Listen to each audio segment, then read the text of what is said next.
A top prize proves that New Zealand is the best place to have herpes. Scotland's alcohol consumption is dangerously high, according to a new study. And Italy cracks down on violence against sporting referees. These are the weird stories on Weird AF News, the only daily weird news podcast hosted by a guy in a closet. Got 3 weird news stories for your consumption. An ad for New Zealand being the best place to have herpes has won a top prize. We have here the New Zealand Herpes Foundation, who launched a campaign to make the country, quote, the best place to have herpes.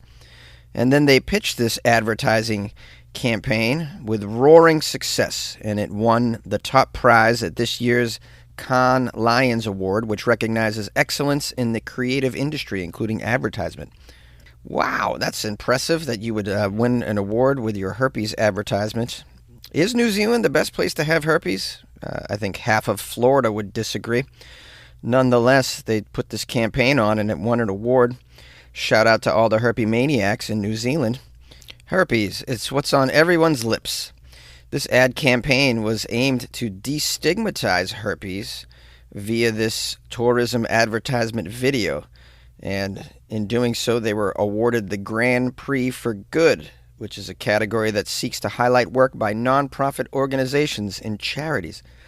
They must have a sense of humor, this board over there, because they awarded it for this, what I think is a very funny, kind of insane advertisement. The commercial stars Sir Graham Henry, the former head coach of their national rugby union team.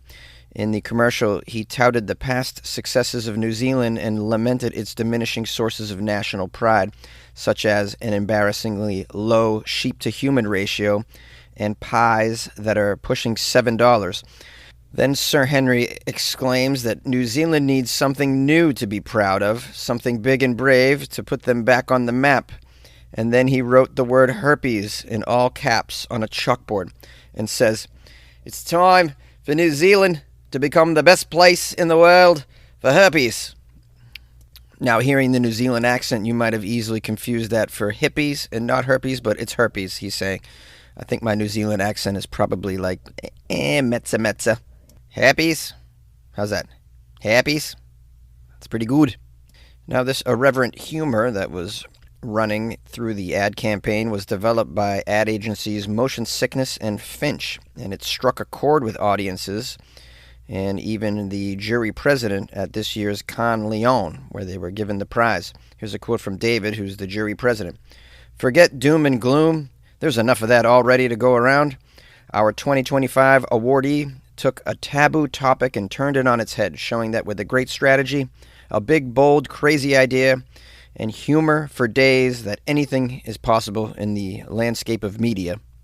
Now, according to statistics, around 1 in 3 sexually active adults in New Zealand has herpes, or the active virus anyways, that causes genital herpes, though most have mild or no symptoms at all and lead ordinary lives, according to the New Zealand Herpes Foundation.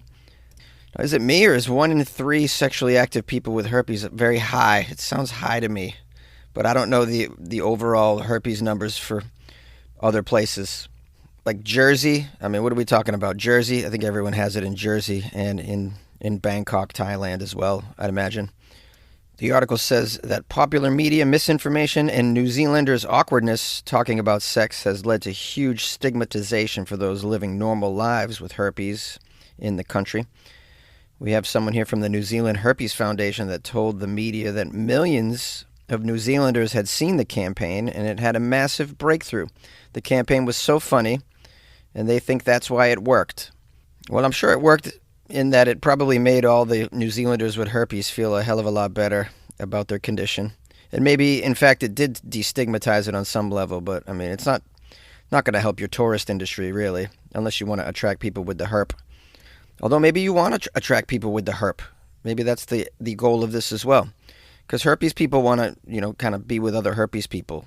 Because that way you don't have to worry about it. There's herpes-centric dating apps and whatnot, just for people with the herp. They have that same dating app in New Zealand. It's just called the normal dating app, where everybody has the herp, clearly. So New Zealand, perhaps they're correct. It is the best place to have herpes, but What is the best place to get herpes? Is it Cancun? Is it Ibiza? Is it Burning Man? I say it's Bakersfield, California. In Scotland, alcohol consumption is dangerously excessive, according to a new study. This latest data was published by the Public Health Scotland, and it showed that Scots are buying and drinking more alcohol than people in England and in Wales. Was this shocking data to anybody? I think we all knew the Scots are pretty wasted all the time. They drink so much that they think a floating stick is actually a giant sea monster from the dinosaur era. Let's get into some of this alcoholic data and find out how they came up with this and how the heck they beat Ireland. The data from 2023-24 shows that, quote, today's updates add to the evidence base that as a population, Scotland is consuming way too much alcohol. This means thousands more individuals and families are facing the devastating impacts of alcohol-related ill health, such as liver disease, heart disease, stroke, and cancer. Yeah, not to mention, a lot of this booze is not helping their golf game, I'd imagine. If these drinking patterns continue, according to the doctor that was in charge of this data, the doc says if these drinking patterns continue without abatement, he projects that there will be a 21% increase in alcohol-related diseases by 2043 compared to the 2019 levels. And he said, today's updates add to the evidence base that as a population, Scotland is consuming way too much alcohol. This means thousands more individuals and families are facing the devastating impacts of alcohol-related ill health, such as liver disease, heart stroke, heart disease, cancer. Did I say heart stroke? No, I meant just stroke. Heart disease, cancer. People in the most deprived communities are hit hardest by alcohol consumption, according to the figures.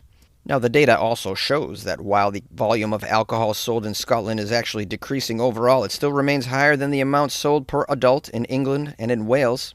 They're not including Ireland in this data, though. They're using Scotland, England, and Wales only. How do you not include Ireland to sort of give another perspective to this? In Ireland, alcohol is a food group, and I'm sure if the Irish saw this study, they would be like, oh, you think the Scottish are taking the cake? Hold me, Guinness. I got data for you. Make your head spin. Here's another quote from the old doctor here who says, the newly released data provides compelling evidence that despite progress, Scotland's relationship with alcohol remains deeply problematic and requires immediate attention. Yeah, you should probably open up some dispensaries. That'll have an impact on the alcohol sales. I'll tell you right now, any community that embraces the cannabis immediately sees a decrease in alcohol consumption. I have seen it with my own eyes on many occasions. Another scientist here says Scotland needs to take steps towards implementing preventive measures immediately. This means addressing the availability, affordability, and attractiveness of alcohol, as well as providing early intervention and support for people experiencing problems, and that must start now. Or you could legalize weed. That'll help the problem, and that's not too costly. Certainly would cost less than addressing the attractiveness of alcohol and the availability of it. What are you going to shut down liquor stores? We're going to tax the crap out of it to make it unattractive or unaffordable? I don't think that's going to work. That's how you have an uprising. I mean, any culture that's really suffering under the forces of alcohol has deep-seated issues that go beyond these things, and you're not going to solve the problem this way anyways. We're going to have an ad campaign to show alcohol is less attractive. You need to address what's going on in communities that have poor people struggling and want to escape life because it's unaffordable life in general and their lives stink. These organizations never get to the root of the problems, ever, ever. It's so sad. It's like, I'm not even a professional, and I can see that your approach is stupid and doomed to fail and costly and a waste of resources. So, I mean, in my opinion, the Scottish are going to continue to drink like fish. And I'd like to see a study like worldwide, though, find out where the most drinkers are. My guess is probably Wisconsin or Canada or maybe Alaska. I've heard some anecdotes from comedians I know that have went up there for shows, and comedians are, in general, booze hounds, and even these comedians that I spoke to were shocked at the amount of alcohol that was being consumed in Alaska just because there's nothing else to do. Just get drunk and wrestle a moose. The The Coca-Cola Company and its system of independent bottlers is an American story, contributing $59 billion to the American economy by sourcing many of its ingredients and packaging materials right here within the United States.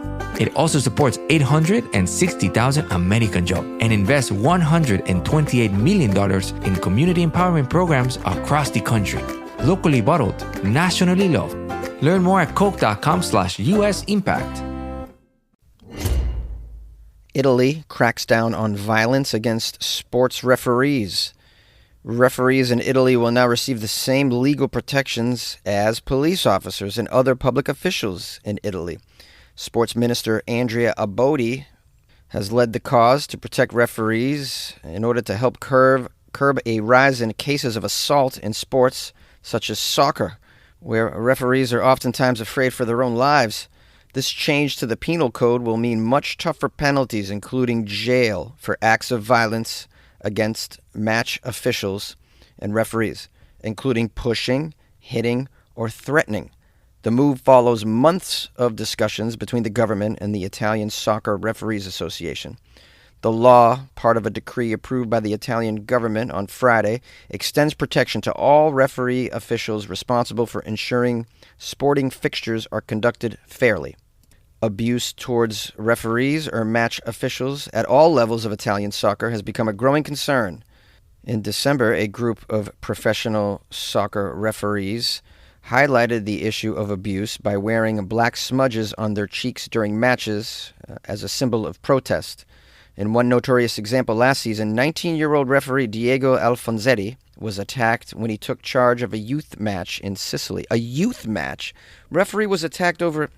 Well, I guess this does happen in the U.S. as well. These, these pee-wee football games and whatnot. Even youth baseball, they attack the umpires. Oh, this is very sad.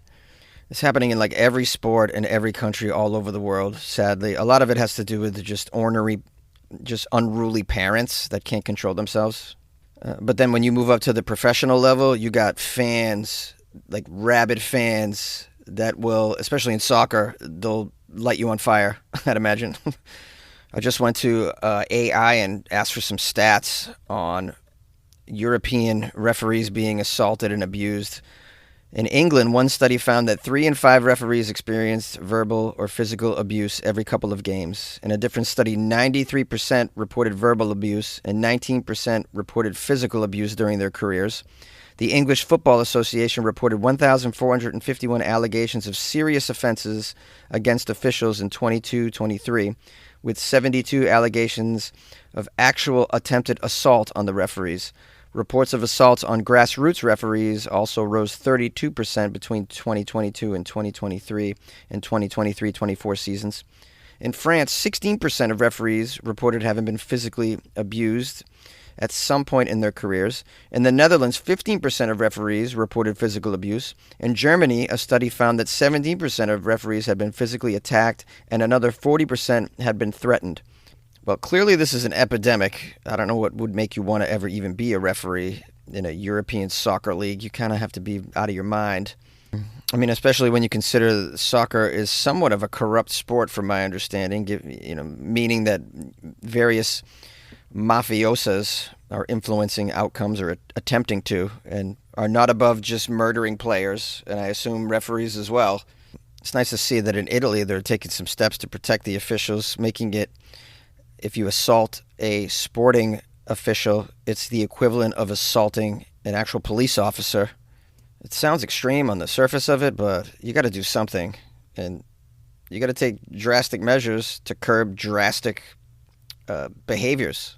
I mean, otherwise you're going to lose your referees, because who's going to want to keep working if you get assaulted, and just the verbal abuse you receive at a game is enough to drive somebody crazy. That's got to give you PTSD, right? It's honestly a thankless position to be in, because if you are a good referee and you get all the calls right, no one really thanks you for that. But you get one wrong, and I mean, they're on you like dogs. You couldn't pay me enough to be a referee. You just couldn't. I'm guilty of, I've had my own share of run-ins with umpires playing ball, because I can get very heated and amped if it's the competition's very high, like a playoff game or something. I've been in umpires' faces before. I'm not proud of it. But I also sometimes deal with it in a humorous way. Like I'll say to an umpire, I would never question an umpire's integrity, only his eyesight. Your gut affects everything, even your mood. So Ollie created 2 brand new products to take care of your insides. Ollie Big 10 Probiotic has 10 strains of probiotics, their most ever, to support a healthy gut microbiome, immune system, and stress response. And Ollie Super Good Superfoods delivers 15 superfoods in tasty gummy form. Find them at ollie.com and exclusively at Walmart. Ollie! These statements have not been evaluated by the Food and Drug Administration. This product is not intended to diagnose, treat, cure, or prevent any disease. Hello, my friends and loyal listeners of the Weird AF News podcast. I appreciate you adding me to your daily news lineup. I hope I've offered you some insight into the weird world that we live in and maybe a few chuckles. And if you listen to this podcast after the mainstream news shows, then maybe I even allowed you to forget the devastation that's going on in the world right now. A nice distraction to the mainstream news is something that Weird AF News also offers listeners, which is great. So subscribe to the show if you dig it. It's available 5 days a week on all podcast players. I'd love to give thanks and praise to Shirley Jenks. Shirley just became a member of the Patreon, so I want to show her some love and thank her for her support by joining the Patreon. It's kind of like buying Jonesy a coffee every month, and you also get access to additional Weird AF related and Jonesy related content that I am constantly putting into the Patreon. There's over 1,000 posts in the Patreon, all of weird, funny, quirky stuff in my life, stuff that I come across that's not really appropriate for the podcast, or visual stories, video stuff that I can't really cover on a podcast, which is an audio format only. So yeah, a lot of extra stuff, extra content in the Patreon. So Shirley, please enjoy all of that, and thank you so much for your generosity. Appreciate you. Welcome to the Patreon. If you guys want to join the Patreon like Shirley, you can go to patreon.com/weirdafnews or weirdafnews.com, the official website, and click on the Patreon banner. It's a nice thing to do for Jonesy and humanity. Your little monthly donation goes to keeping the electricity flowing through this very small closet that I record the show in 5 days a week. Isn't that nice? It's a good feeling you have, supporting the arts. Although I don't know if you'd call this art. It's something, but I don't know if it's art. Lastly, before I go, I'll say if you'd like to reach out to me and send me any links to stories that you think are appropriate for the show, my email's funnyjones@gmail.com, or you can go into my Instagram, slide into my DMs @funnyjones. Thank you so much, and good luck with your life, man.